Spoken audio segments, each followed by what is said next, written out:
Yeah. Okay. Good afternoon, ladies and gentlemen. I am Dr. Krishna Kalluri, alternate counselor of the Southern California local section of the ACS.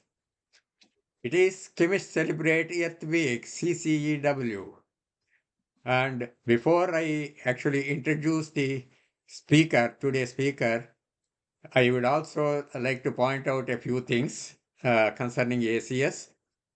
While the country is celebrating its 250th anniversary, the ACS is celebrating its 150th anniversary because it came into being in 1876 with the mandate of the US Congress.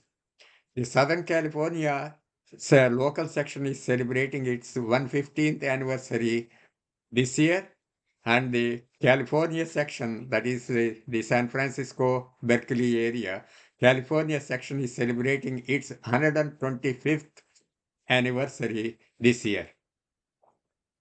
CCEW, that is the Chemist Celebrate Earth Week, was originally established by ACS in 2003.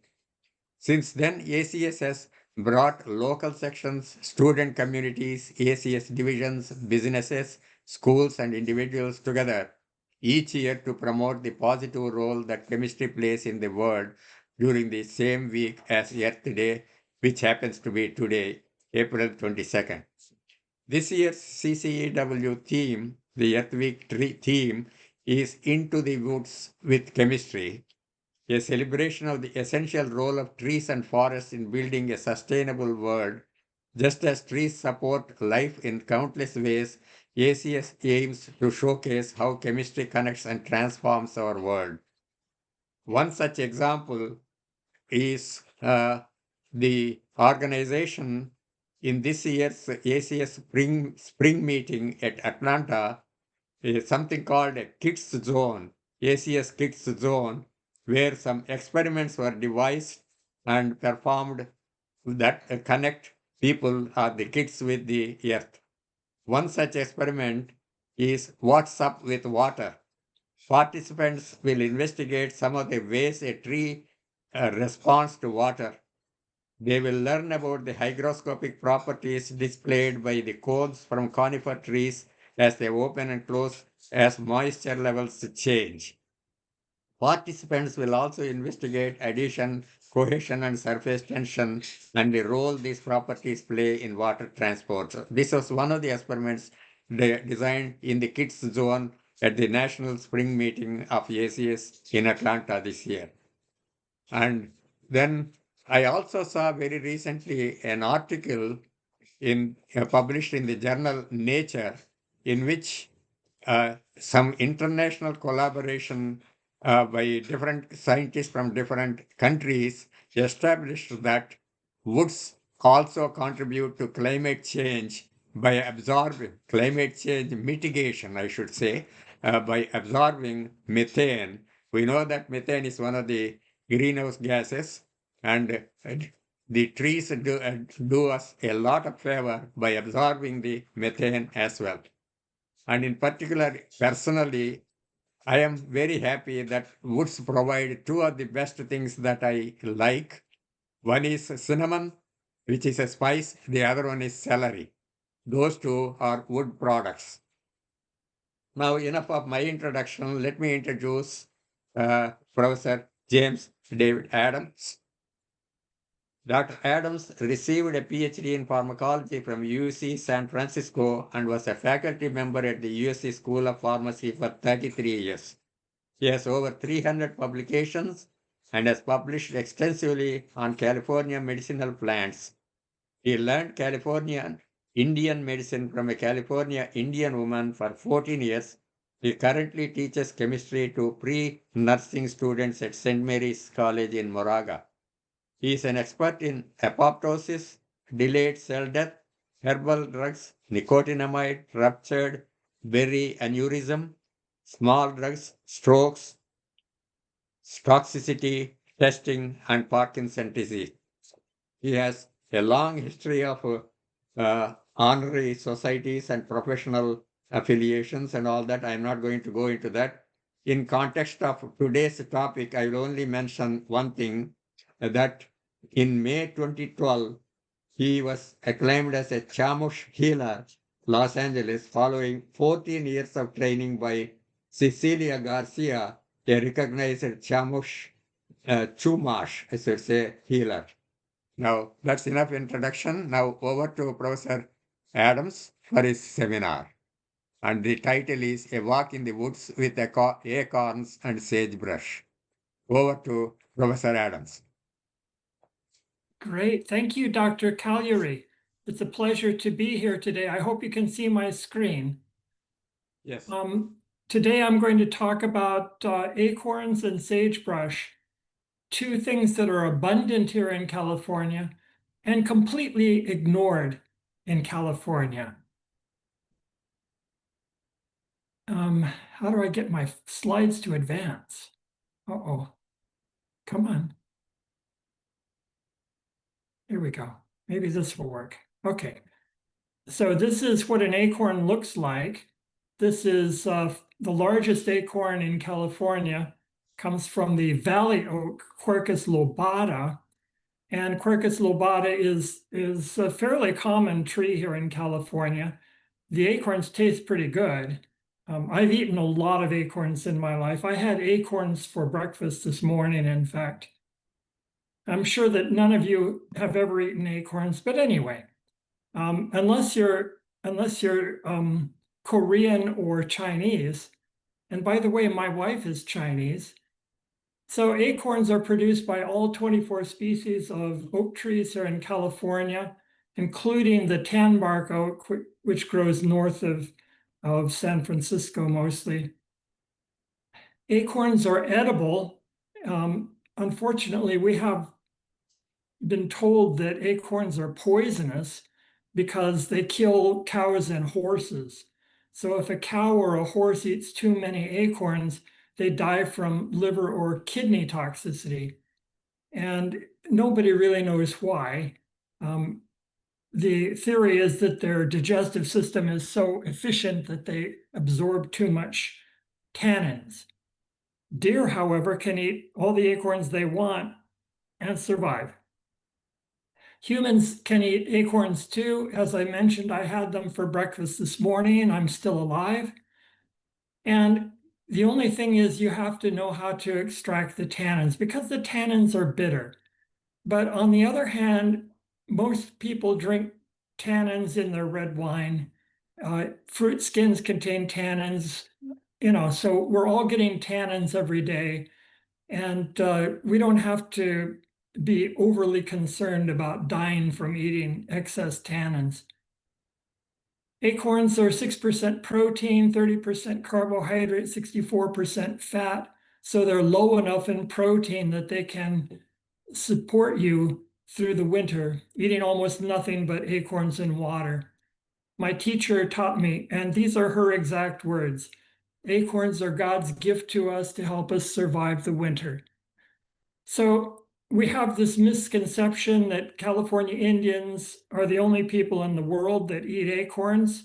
Actually, Chinese people eat 50 million pounds of acorns every year. That's a lot more than California Indians eat in any given year. Korean people eat 20 million pounds of acorns every year. Spanish and Italian people eat acorns also. So why don't we eat acorns here in California? Part of it is because we don't know how, we haven't been taught, so I'm teaching you now. You never pick acorns from the tree. They're not ripe, they're not ready to eat. Wait for them to fall to the ground. You pick them off the ground, you wash them, and you can eat them at that point. So what I do is I take off the shell, I'll use the nut meat from about 40 acorns, put it in a food processor and grind it, then put that into a blender with a quart of water, a tablespoon of baking soda, blend that, and the baking soda helps extract out the tannins and other acidic compounds in the acorns. Then you throw out the water, you taste the acorns. If they're bitter, keep extracting until the bitterness is gone. It may take you 3 or 4 washes. Sometimes it only takes 1 wash. Then you put the acorn slurry into a pan with a cup of water, boil it for 3 to 5 minutes with brown sugar, and bango, you're eating acorns. By the way, brown sugar is a natural product that California Indians have always eaten since traditional times.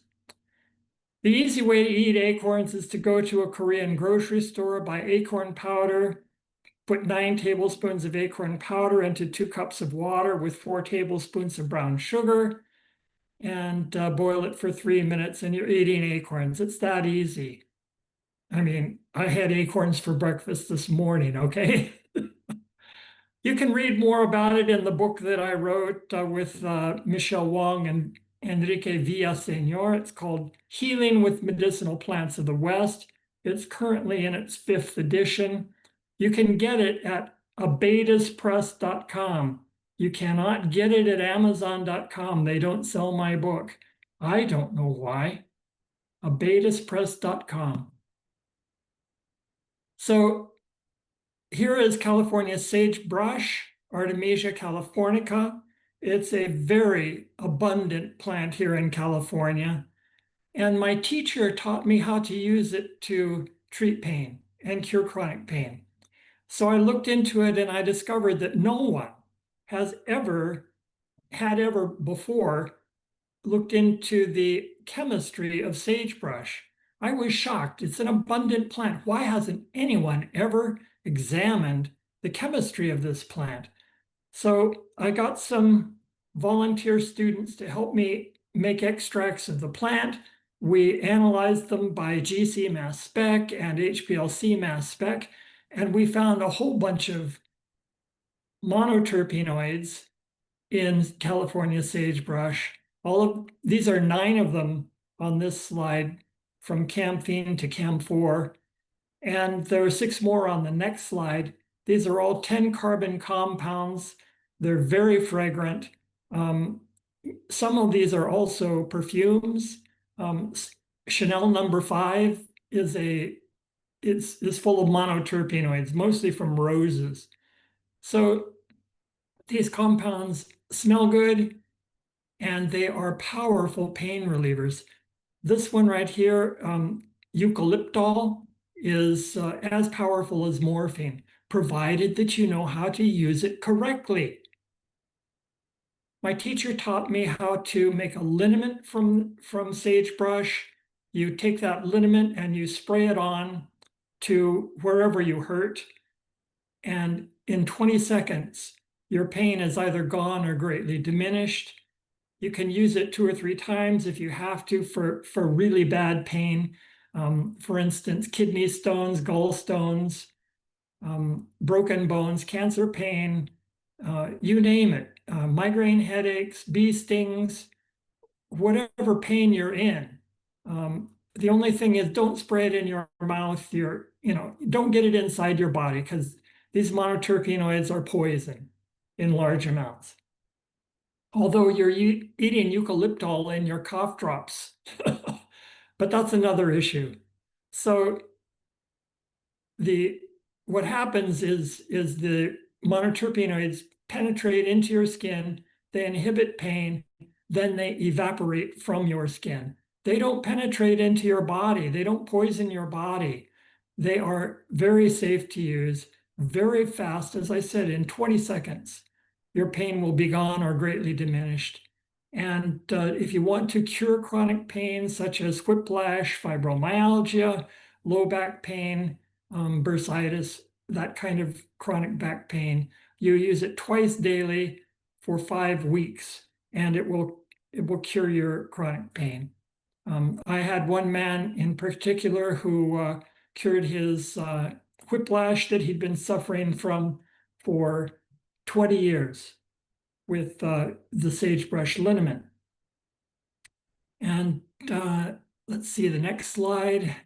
Here are the 6 of the other monoterpenoids found in California sagebrush.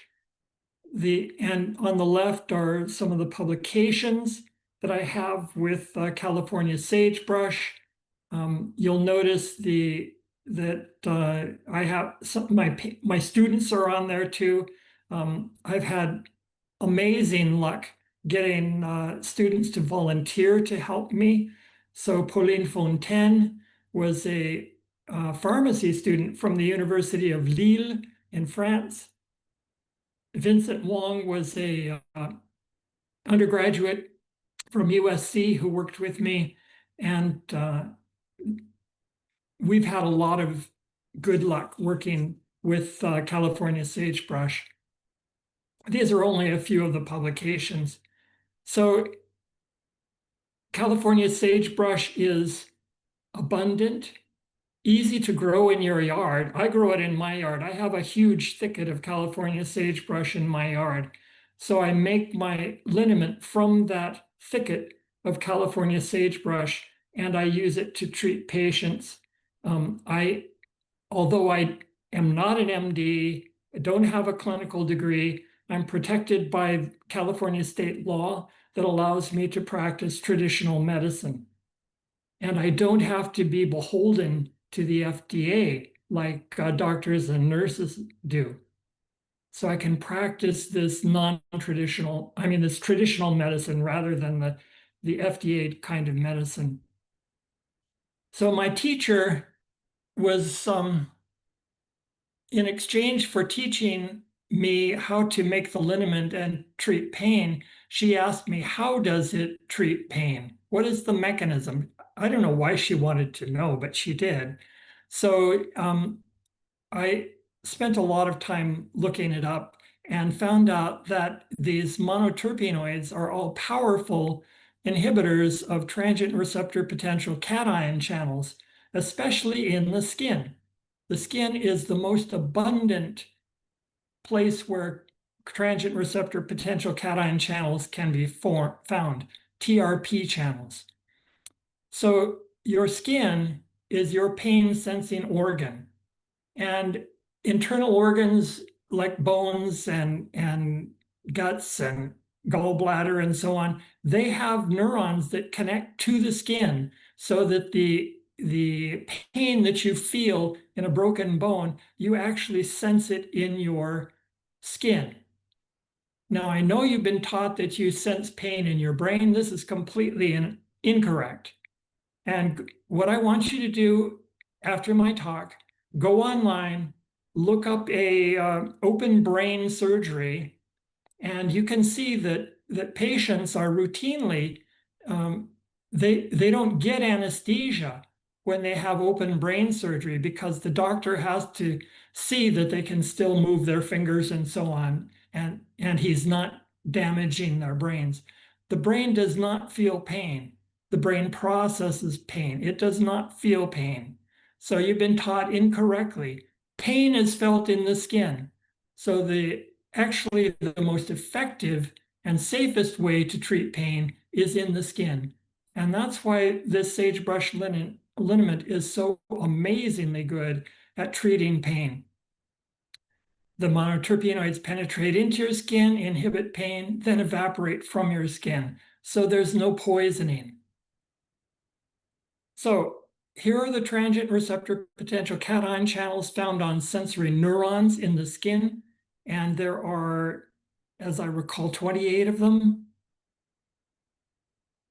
TRPV1 is one of the main pain receptor channels, but all of these other channels are involved as well. And they exist in what is called non-overlapping populations of neurons. So one neuron may contain TRPV1 channels, another neuron may contain TRPM8 channels. They are non-overlapping. So in order to really treat pain correctly, it's best to use something that inhibits all of these channels, such as a cocktail made from California sagebrush with 15 monoterpenoids in it. And I should have mentioned that California sagebrush also contains sesquiterpenes, diterpenes, flavonoids, and other compounds. And these are all, many of them are involved in helping to treat pain. So it says here that monoterpenoids inhibit the pain receptors. However, prostaglandins and noxious stimuli activate those channels and cause pain. Prostaglandins interact with prostaglandin receptors. They also interact with these TRP channels to cause pain. And noxious stimuli like scratching your skin, burning your skin, putting ice on your skin, that can also cause pain through these TRP channels. You notice that the sensory neuron sends its axons into the brain and the brainstem, and that's how the brain processes your pain. The brain does not feel pain, it processes pain. And you notice how few TRP channels there are in the brain compared to the skin. The skin is more than 1,000,000 times more TRP channels than the brain. So I've also written here that bradykinin is involved in pain and sensitizes these TRP channels to make more pain. There are also compounds called leukotrienes that activate TRP channels to cause long-term pain, and we're going to talk about them on the next slide. So this slide is mostly about acute pain. You get a bee sting, you get a scratch, you get a burn, and here's your acute pain. All of these TRP channels can be activated and cause your brain to start realizing that there's pain in the skin and what can be done about it. Hopefully something. By the way, the sagebrush liniment is a very effective treatment for sunburn. Next time you go to the beach, remember that.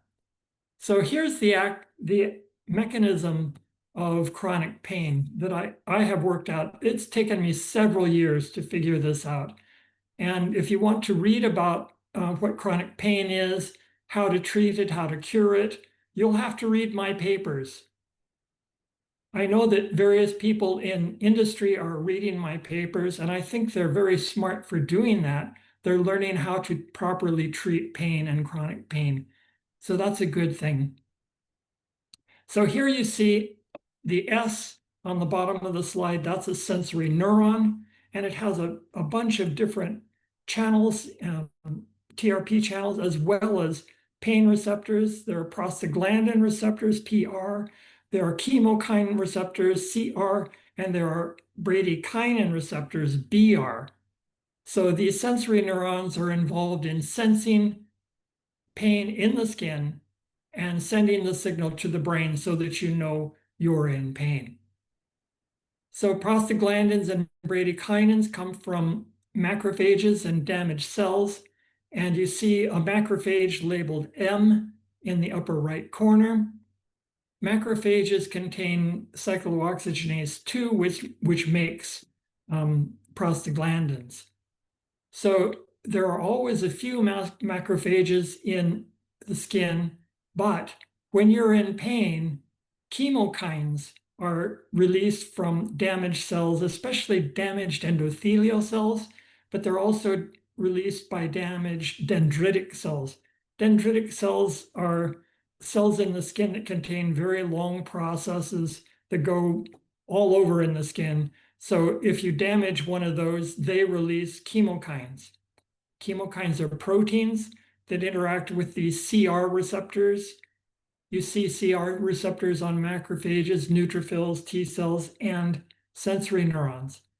Those chemokines, their main job is to attract macrophages and neutrophils into the skin. N is a neutrophil in the upper left corner of the slide.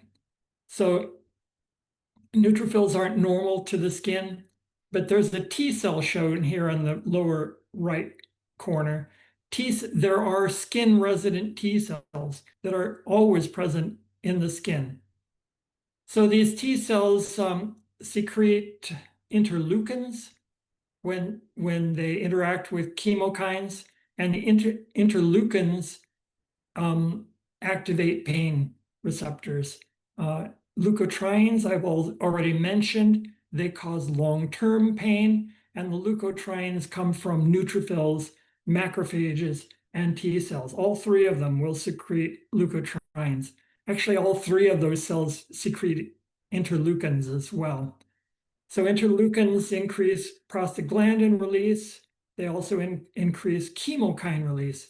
So as you can see, this chronic pain mechanism that I've drawn here on this slide, it's very highly interactive. I call it the pain chemokine cycle. So when you're in pain, chemokines are released. Chemokines attract more macrophages and neutrophils that make more prostaglandins and leukotrienes. Now you're in more pain. And this pain chemokine cycle can continue for the rest of your life. You can be in chronic pain for the rest of your life. And I've known several patients who've had fibromyalgia for years and years. And it's a terrible situation for them. Their doctors want them to use ibuprofen, naproxen, which do not cure chronic pain. Their doctors want them to use oxycodone and fentanyl, which do not cure chronic pain. In fact, the opioids cause what is called opioid-induced hyperalgesia. They make pain worse, and especially fentanyl, very good at inducing opioid-induced hyperalgesia. So be very careful with opioids. You've been taught that the best way to treat pain is put an oxycodone in your mouth and your pain will be gone. And that's more or less true for the first couple of weeks. But then not only do you get tolerance, you also get opioid-induced hyperalgesia. The pain becomes worse. So the opioids start to poison your body after a couple of weeks. In fact, fentanyl poisons your body within 4 hours. Fentanyl is a very dangerous compound. And I've pleaded with the FDA to be more careful with fentanyl than they are. But, you know, I'm a retired faculty member at this point. It was my job to criticize the FDA when I was a faculty member. It was my job to help the FDA do a better job. And now they don't have to listen to me anymore. Oh, well. So when you have chronic pain, prostaglandins, bradykinin, interleukins, leukotrienes all interact to sensitize and activate TRP channels and cause pain. Bradykinin increases prostaglandin synthesis. Prostaglandins and interleukins increase chemokines that attract more macrophages and neutrophils that then make this whole thing much worse. So that's the pain chemokine cycle. And if you want to stop chronic pain, you have to stop the pain chemokine cycle. So I've already explained to you how monoterpenoids inhibit that pain chemokine cycle. They activate, then inhibit transient receptor potential cation channels.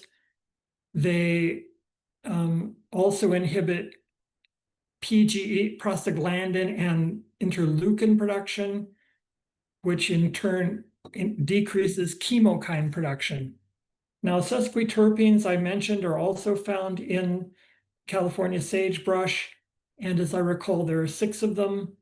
They inhibit chemokine binding to its receptor, so that stops the actions of chemokines in the pain chemokine cycle. It also, interleukins also inhibit the expression of cyclooxygenase 2, thereby slowing down or stopping prostaglandin secretion, which then stops chemokine expression. There are diterpenes found in the sagebrush that inhibit chemokine secretion, and they also inhibit interleukin 17 and COX-2 synthesis. So all of this adds up to stopping the pain chemokine cycle and stopping chronic pain. As I mentioned, several patients have reported being cured of their chronic pain with this sagebrush liniment. And the way my teacher explained it was that in the old days, California Indians did not have the luxury of lying around in chronic pain. If it was your job to be the fisherman, you had to get out there and fish no matter how much pain you were in. So it was the job of the medicine woman or the medicine man to stop that chronic pain, get you back out there fishing again or doing whatever job you were supposed to do. Of course, in our society today, we can all just decide that we don't want to do anything. That's what I do. I'm retired now. So one of the huge problems that we have in our society is that we're being taught to put things in our mouths to treat pain. This is a terrible, horrible, dangerous thing. We've been taught that pain comes from the brain, and that's completely false. Pain comes from the skin. So you're given opioids like oxycodone, morphine, heroin, fentanyl, and you're supposed to put them in your mouth or inject them to treat your pain. Pain comes from the skin, not the brain. By taking things into your mouth, what you're doing is you're treating your brain, your brainstem. These compounds don't get into the skin very well, except fentanyl. If you have a fentanyl patch that you put on your skin, that gets into your skin very well. But then fentanyl causes opioid-induced hyperalgesia. So these dangerous, horrible compounds are killing at least 80,000 people every year. They stop your ability to breathe. It's called respiratory depression. You can treat them with naloxone or other opioid antagonists to cure people, to help keep them alive. But remember, some of these opioids stick around for a long time, so you'd better stay with that patient. You'd better be there to give more naloxone in, half an hour or whatever when the naloxone wears out. So opioids are very, very dangerous. We use them way too much. We're being told that we have to use them. I know many chronic pain patients have told me that their doctors gave them oxycodone. The doctor said that oxycodone would cure them of their chronic pain. And these opioids don't cure chronic pain. If anything, they make chronic pain worse. They make it last longer. These opioids are dangerous and should be outlawed. I've told the FDA this over and over again. They should be outlawed for use more than about a week. They're that dangerous. We've also been told to take NSAIDs, non-steroidal anti-inflammatory drugs like aspirin, ibuprofen, acetaminophen, and naproxen. Now, I know that most of you think that acetaminophen is not an NSAID. This is incorrect. Acetaminophen inhibits cyclooxygenase 2. It inhibits at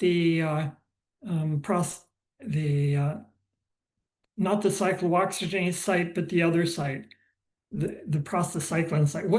I can't remember the name of the site. Anyway, so it's an atypical COX inhibitor, but it is an NSAID. It's not as dangerous as the other NSAIDs, but plenty of people die from acetaminophen every year. So if you read the black box warnings that the FDA has on all of these drugs, it will teach you that these drugs cause heart attacks, strokes, and ulcers. Yes, acetaminophen also causes ulcers, but not nearly as much as the other NSAIDs. These dangerous drugs kill at least 55,000 people every year. And I've known many chronic pain patients who've been told by their doctors to take their NSAIDs daily for weeks, months, because their doctors are convinced that these drugs will help them with their chronic pain, which they do not. And these dangerous drugs do not cure chronic pain, but they will kill you from heart attack, stroke, and ulcers. 55,000 people a year die from these, at least, maybe more. it would be safer to use these drugs on the skin. And thank God, the drug industry has been reading my papers. So there are actually NSAID preparations that you can use on your skin. Okay? They're not nearly as safe as sagebrush liniment that you can make for yourself for free. But they're available in your drugstore. You can also go to the drugstore and you can buy monoterpenoid preparations to put on your skin. There are, I don't remember how many, like 10 or so monoterpenoid preparations to use on your skin that will help you with your pain. They're not nearly as good as sagebrush liniment because they don't contain enough monoterpenoids. They only contain 4 or 5 monoterpenoids. They don't contain 15. So sagebrush liniment, I have told the FDA several times, sagebrush liniment could be saving at least, what is that, 80,000 plus 55,000 lives every year. And the FDA so far has turned a deaf ear to my request to do clinical trials with sagebrush liniment. But the FDA can do what they want. They don't have to believe all my publications. They don't have to believe all of my patients. And I forgot to mention that I actually did a placebo-controlled trial with sagebrush liniment. Enrique Villaseñor and Stephen Gurr helped me with that clinical trial. We tested a placebo and sagebrush liniment in 74 patients. And out of the 74, 73 of them preferred the sagebrush liniment.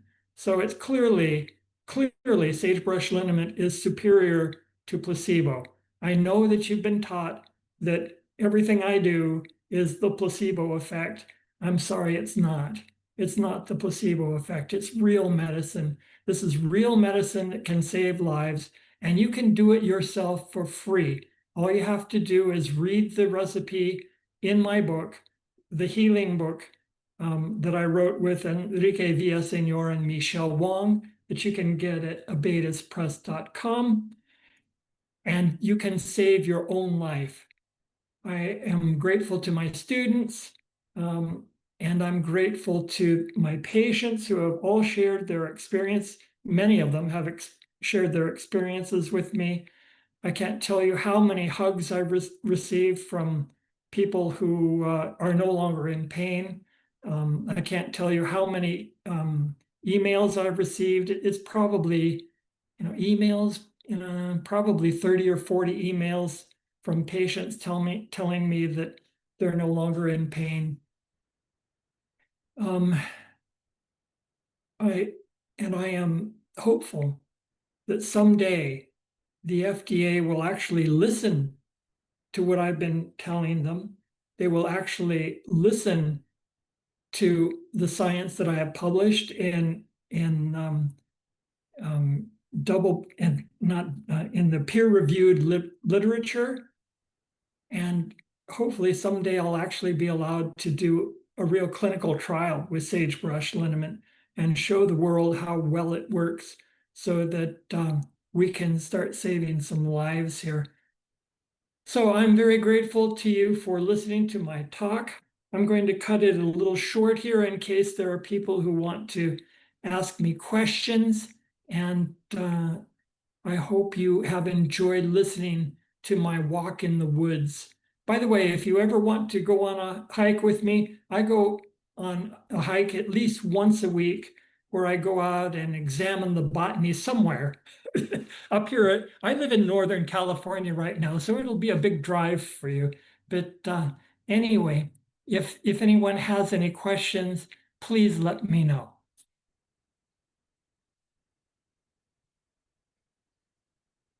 Now the floor is open for questions from students, from everybody. Anybody who wants to ask a question from Professor Adams. Hi, my name is Aurelio. Um, what was your major in college? So, Aurelio, I majored in biochemistry when I was an undergraduate at the University of California, Riverside. And when I was a graduate student at the University of California, San Francisco, I majored in pharmacology. Thank you.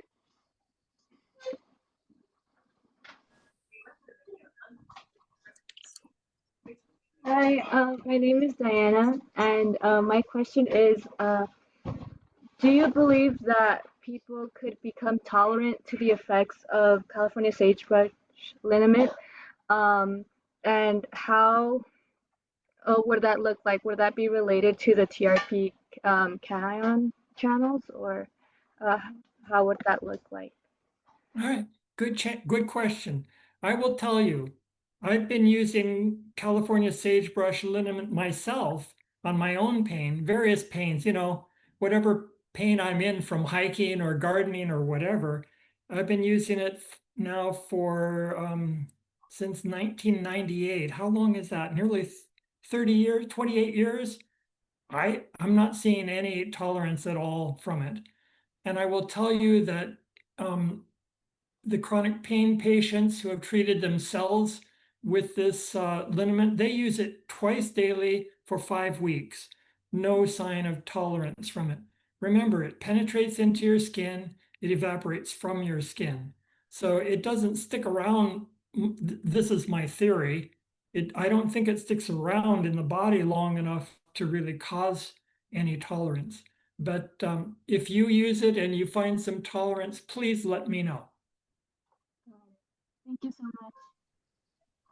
Good afternoon. My name is Mackenzie, and I just wanted to ask if, like, once you discovered or looked into the chemistry of the California sagebrush, if you ever ended up searching for other plants that had similar chemistry, or found anything or any other plants that contained such unique chemistry that could be significant for the field of medicine. Yes, very good question. There is another plant that is very similar to California sagebrush. It's called Great Basin sagebrush. So California sagebrush is Artemisia californica. Great Basin sagebrush is Artemisia tridentata. And Great Basin sagebrush is abundant throughout the West. Many states have it. Like from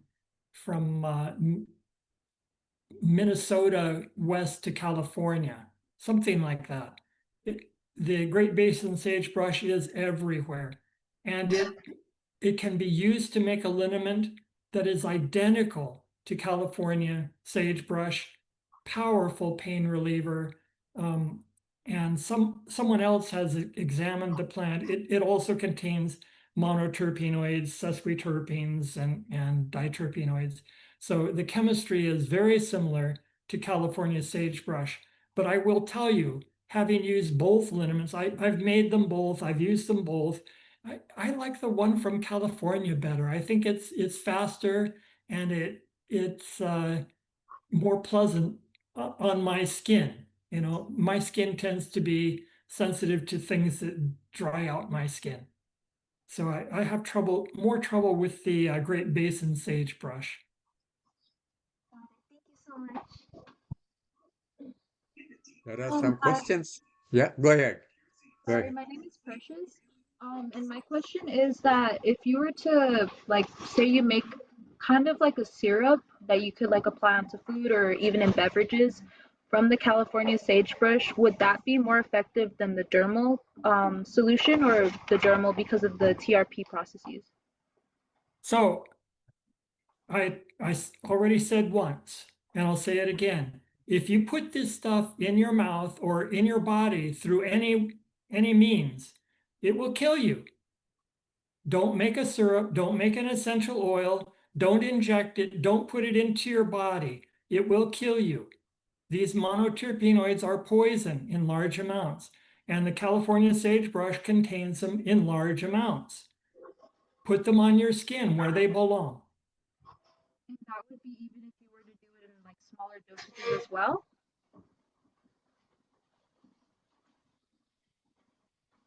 There are some questions in the chat.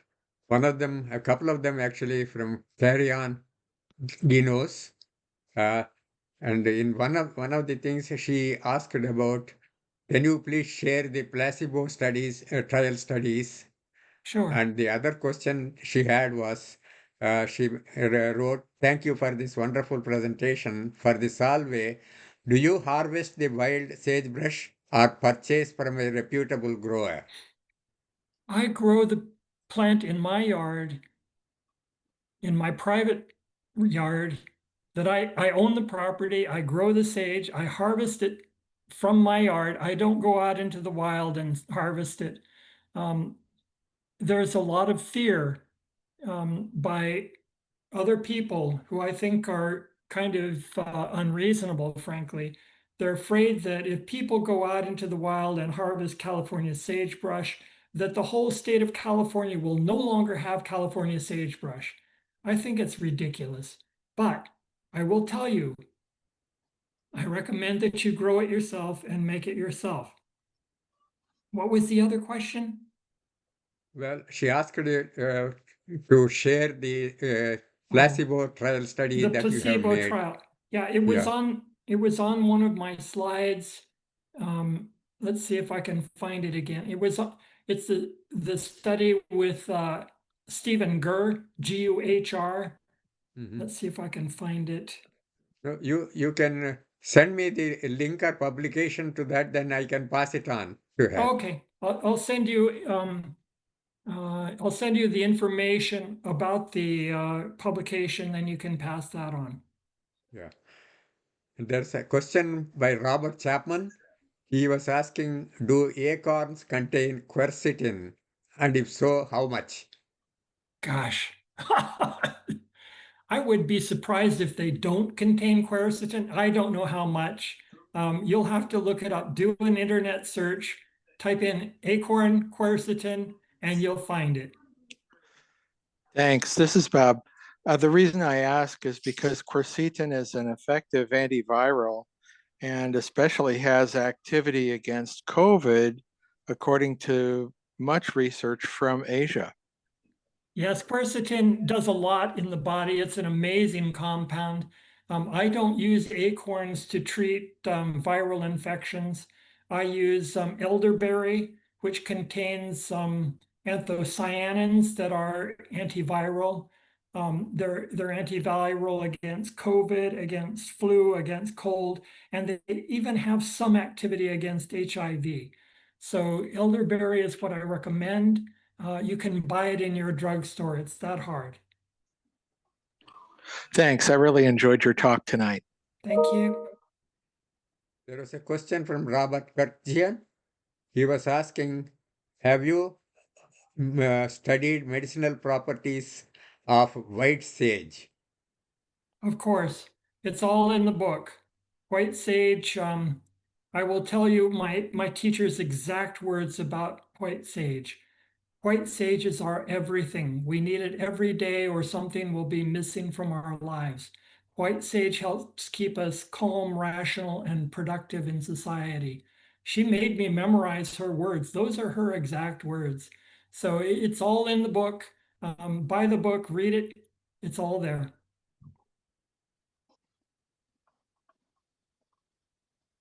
Hello. Hello. Yes. Hi, my name is Soraya Barreto, and I have a question. At what moment in your career did you realize NCs was a major issue? At what moment in my career did what? Did you realize that NCs was a major issue? I'm sorry, I can't hear your question. At what moment in your career did you realize NSAIDs was a major issue? NSAIDs? Oh my goodness.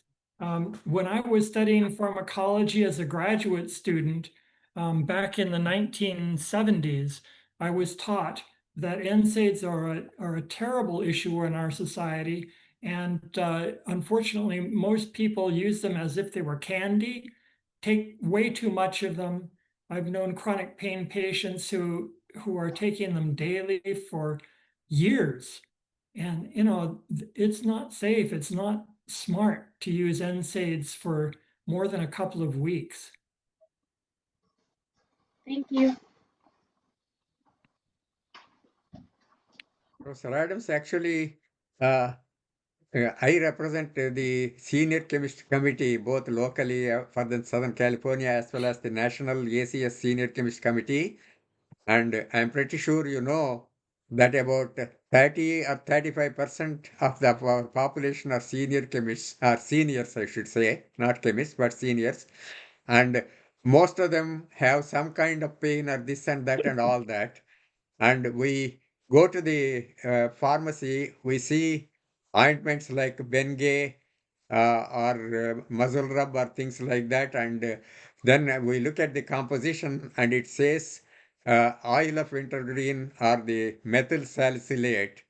Do you have any experience with the methyl salicylate or the plant that it comes from, oil of wintergreen, and that functions as a painkiller? So methyl salicylate, which comes from wintergreen and many other plants, is a painkiller. It penetrates into the skin when you apply it topically, and it inhibits cyclooxygenase 2, which stops prostaglandin production. The only real problem with it is that it's slow to evaporate from your skin. It will evaporate eventually from your skin, but it's also irritating. So I don't like to put it on my skin because I find it irritating. I see. And by Okay. the way, let me also mention, there are so many effective pain treatments in our society. A hot pad is a beautiful pain reliever. Ice works so well against pain. We need to use heat and ice a lot more than we do. You can use a hot pad daily for weeks without hurting yourself, provided that you don't burn yourself, you know. We need to be much more cognizant of that.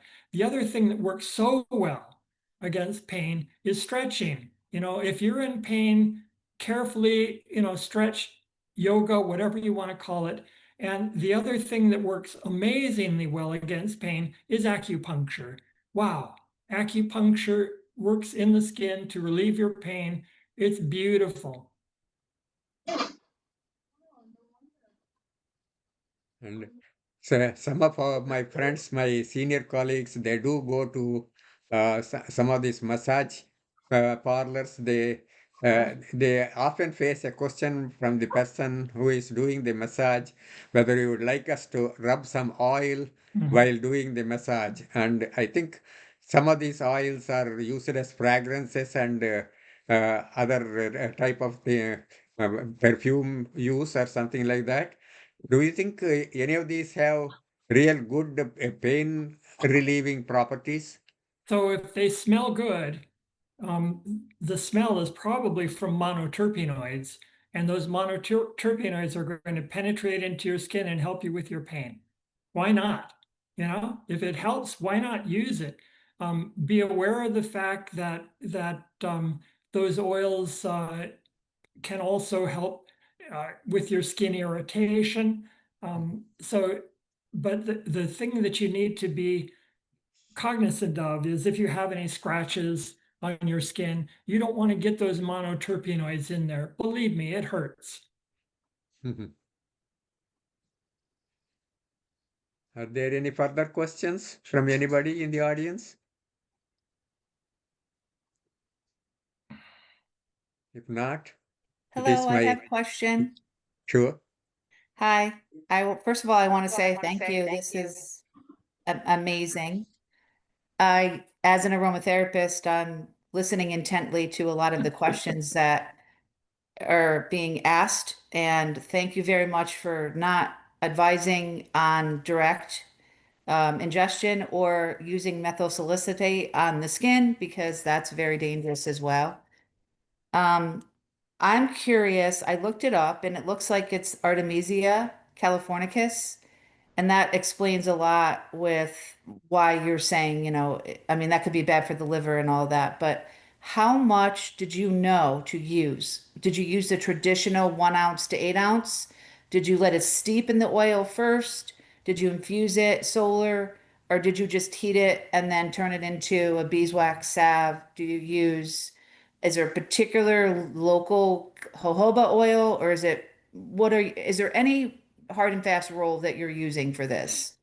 Yes, my teacher taught me exactly how to make it. And I will tell you that in the old days, the California Indians used either bear grease or whale oil to make this liniment. I can't get either of those. So my teacher actually taught me to use rubbing alcohol. And the beauty of rubbing alcohol is that it evaporates so quickly from your skin, and it also cools your skin. That cooling helps with the pain relieving process. So what the recipe is in the book on page 38. What you do is you harvest a bunch of sagebrush, the whole plant. You stuff it into a jar as much as you can get in there. You put in rubbing alcohol, you put in some avocado oil to help protect your skin from the rubbing alcohol. And you put in 1 leaf of white sage because white sage enhances all medicine. Then you leave that for 6 weeks to form a beautiful green liniment that I've used to treat literally hundreds of patients and myself. Thank you. That's interesting that you're using alcohol in there because that would extract some of the beneficial, but it's also going to harm your skin in the sense it's going to dry your skin out. Well, that's why you put in the avocado oil, and some True. people are sensitive to the isopropyl rubbing alcohol. It will give them a rash. So I use ethyl rubbing alcohol in those patients instead. And remember, you're using a small amount on the skin that evaporates True. quickly from your skin. So, I've had very little problems with people having skin problems from the liniment. And so no beeswax or no wax at all, no No, solid no, ingredients. no. Well, thank you. This has been absolutely fantastic. It's been wonderful. Thank you. If there are no further questions, it's my pleasant duty to actually thank Professor Adams for the Hello, wonderful. excuse me. Is there any question? Steve? Yeah, my name is Jeremy Spells, and I wanted to ask, is there any research conducted by you or an independent party that you know of into the use of sagebrush in pets, so like dogs and cats? Oh, sagebrush works beautifully on dogs, cats, horses, pigs, cows, sheep. The only thing that you have to be aware of is that you can't let them lick it, because if they lick it, it's poison to them. So you have to keep them from licking it. But whatever pain your dog, cat, horse has, use the liniment. It works quickly, 20 seconds. It works beautifully. The Lakota people use similar liniment on their horses. Yeah, it works. Okay, thank you. Hello. Hello. Hello. Good afternoon. My name is Aiden, and I had a question about if there was anything else you disagreed with the FDA on that is as notable, that is as notable as the opioid issue you mentioned. Well, the FDA, I'm old enough to remember when they came into power in 1960. And I'm old enough to remember that the first thing they did, their mission was to remove all Native American medicines from the shelves. Prior to 1960, whenever you went into a drugstore, it was like 3/4 of all the medicines on the shelves were from American Indians. They're all gone now, all gone, because the FDA removed them from the shelves. I'd also like to tell you that if you enjoy the soda called root beer, the FDA changed that drastically. It used to be flavored with sassafras. The FDA does not allow that anymore because sassafras is an American Indian medicine. So you have to find other root beers to drink these days, and you can't enjoy the real root beer like I used to get when I was a kid. I see. Thank you.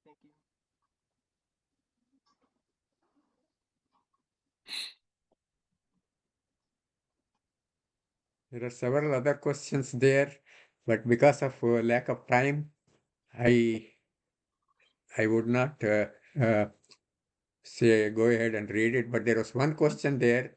What have you found in your studies on Toyon? Toyon is used for Alzheimer's disease.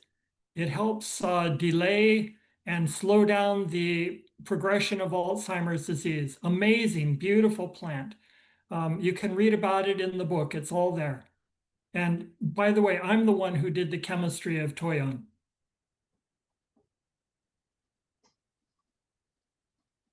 And there was another question. Would it work simply to rub the sagebrush leaves on your skin? No, you don't get it enough of the monoterpenoids extracted into your skin. I even know people who've tried sleeping on it, and some of them have told me that if you sleep on it, it more or less works. But why not make the liniment? It's faster, it's more efficient. Do the liniment.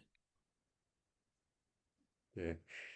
There's one of my friends, Gloria Takahashi. She was asking, can we contact you via email and we'll be interested in joining you on a hike? Of course.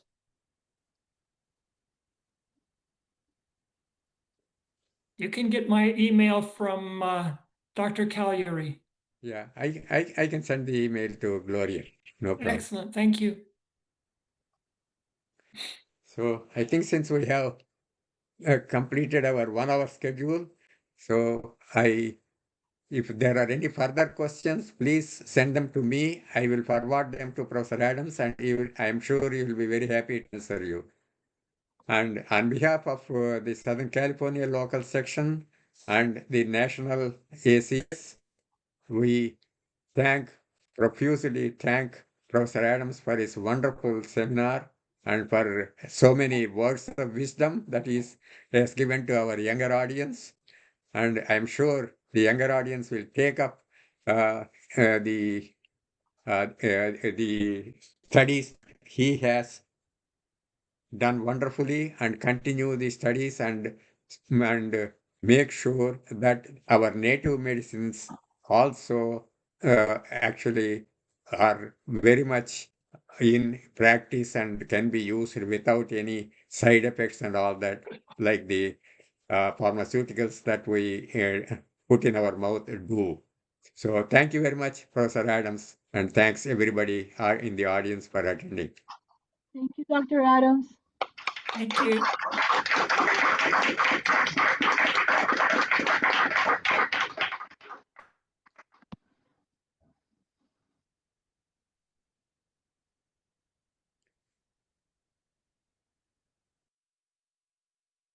Hi, Glendy.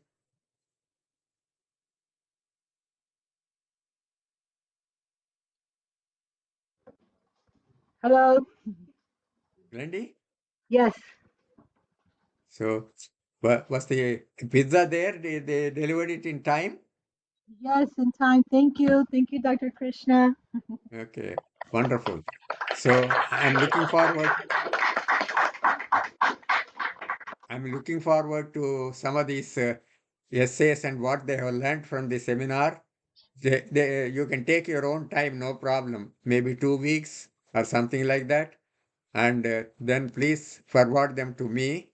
And I will actually forward them to our national ACS also. And